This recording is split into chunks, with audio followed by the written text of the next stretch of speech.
Hey, welcome, Namaskar and Radhe Radhe to all. I am Disha and this is your class 12 083 Computer Science. In the last class, we have completed the chapter 1 Python Revision 2 part 6. In this chapter, we are going to learn some conditional statement, but there is a two condition statement in which we have to follow the nested loop, or either we can complete it in a simple way. So in today class we will discuss two types of conditional statement. First statement is dependent on the if or elif, and second one is dependent on the nested if. So let's see the example. First program is related to the number, where we have to find the number is greater or smaller, or whether it is a single digit, double digit or triple digit. Okay, to see the number is single digit और triple digit और whether it is, we have to be सबसे पहले हमें क्या करना है, we have to be type the number. तो हमने क्या लिया, नम नाम का एक वेरिएबल लिया और उसके अंदर इंट डाल के इनपुट किया. क्या इनपुट किया, एंटर द नंबर, जो हम जिसके ऊपर हमें एक्सपेरिमेंट करना है, एंटर द नंबर. ओके, उसके बाद में अब हम कंडीशन लगाते हैं.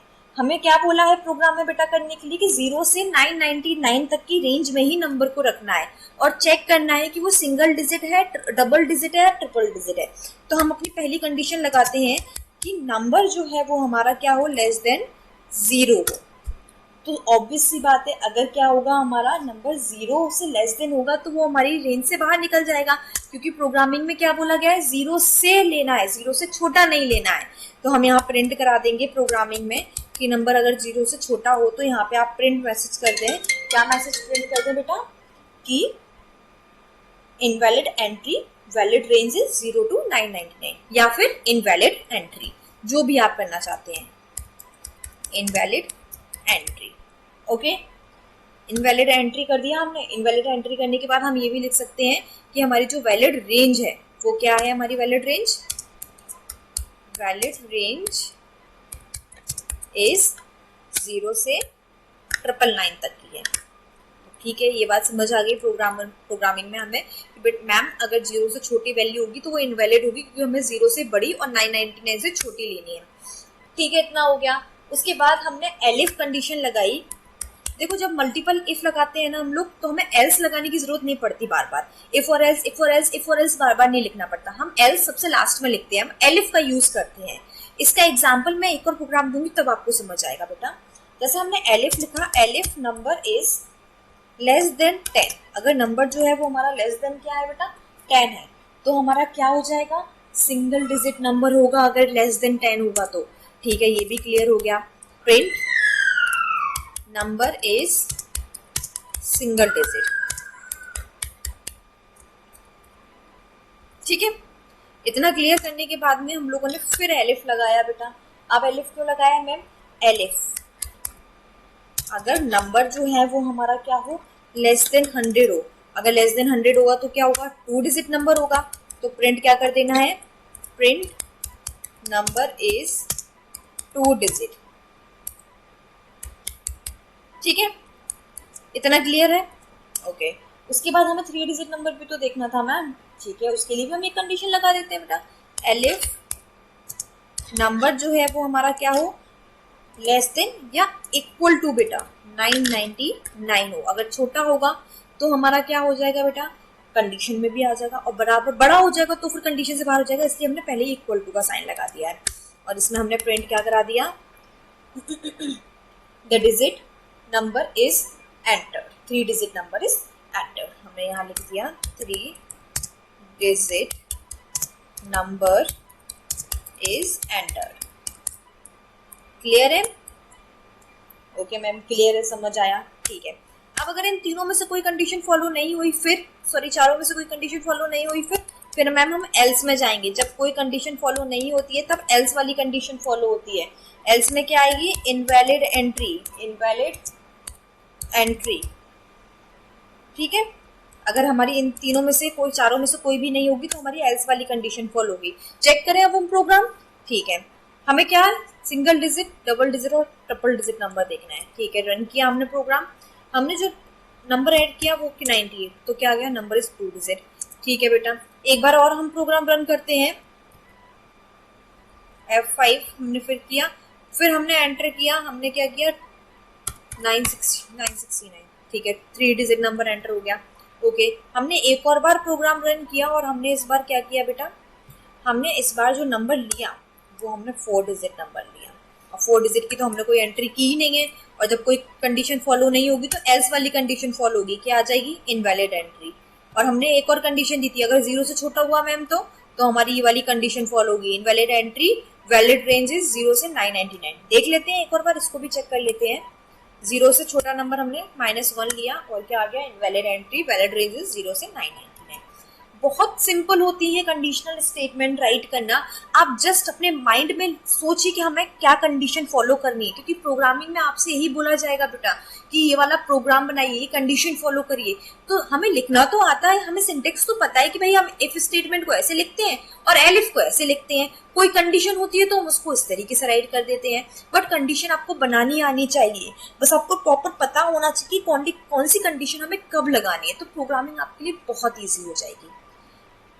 अब इसके साथ में हम एक और प्रोग्राम देखते हैं। ओके, जैसे कि अब इस प्रोग्राम को मैं इरेज नहीं करूंगी, आप डिफरेंस देखिएगा दोनों प्रोग्रामिंग में क्या है। दोनों ही इफ के कंडीशनल स्टेटमेंट के एग्जांपल हैं, बट डिफरेंस क्या है दोनों में।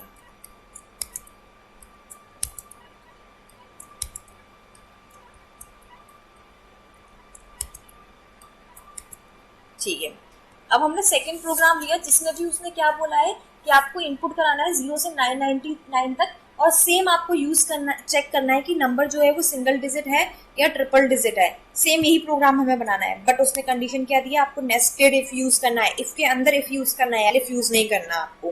ठीक है, हम लोगों ने फिर से वही प्रोग्राम लिया, नम नाम का एक वेरिएबल लिया और इक्वल टू लगाया, क्या लिखा, इंट और इनपुट। इनपुट में हमने क्या किया, एंटर अ नंबर। ठीक है, नंबर एंटर हो गया मैम। अब क्या करना है हमें, अब हम लोग ये चेक करेंगे कि नंबर जो है वो हमारा लेस देन 0 हो और ग्रेटर देन 999 हो। मीन्स हमारा क्या है, 0 से 990, सॉरी, नंबर जो है वो हमारा क्या होना चाहिए, लेस देन 0 होगा, और नंबर जो है वो ग्रेटर देन 999 होगा तो इनवैलिड हो जाएगा हमारा। क्यों, क्योंकि उसने 0 से 999 तक का बोला है, 0 से छोटा होगा तो भी इनवैलिड होगा और 999 से बड़ा होगा तो भी इनवैलिड होगा। तो हमने इफ स्टेटमेंट का यूज किया और नंबर में हमने ऑलरेडी यहाँ लिख दिया बेटा कि if number is less than 0, और ऑपरेटर का यूज किया। मैंने आपको पढ़ाए थे ऑपरेटर सारे, लॉजिकल ऑपरेटर का एग्जांपल है ये और ऑपरेटर हमारा। और नंबर इज ग्रेटर देन 999 अगर हुआ हमारा, तो हमारा क्या हो जाएगा बेटा, प्रिंट इनवैलिड एंट्री।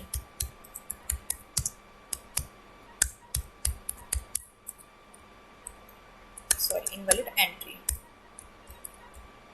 क्लियर है? ठीक है, हमने दोनों कंडीशन एक बार में लगा दी।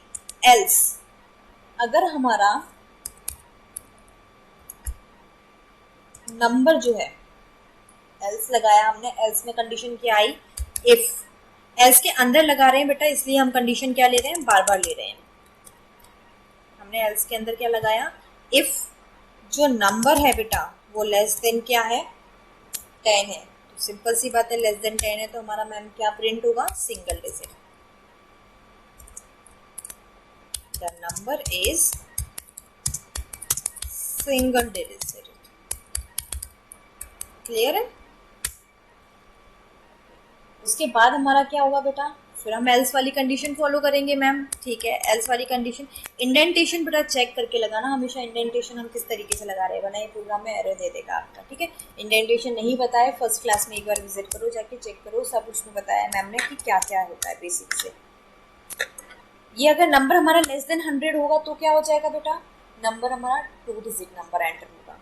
ठीक है मैम, हमने प्रिंट करा दिया, प्रिंट द नंबर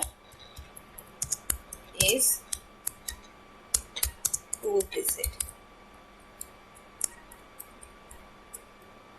ठीक है, इतना क्लियर हुआ हमारा।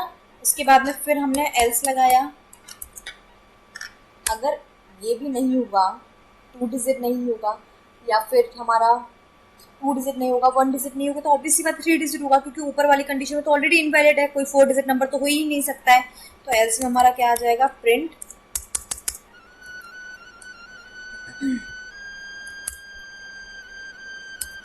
3-digit number is entered.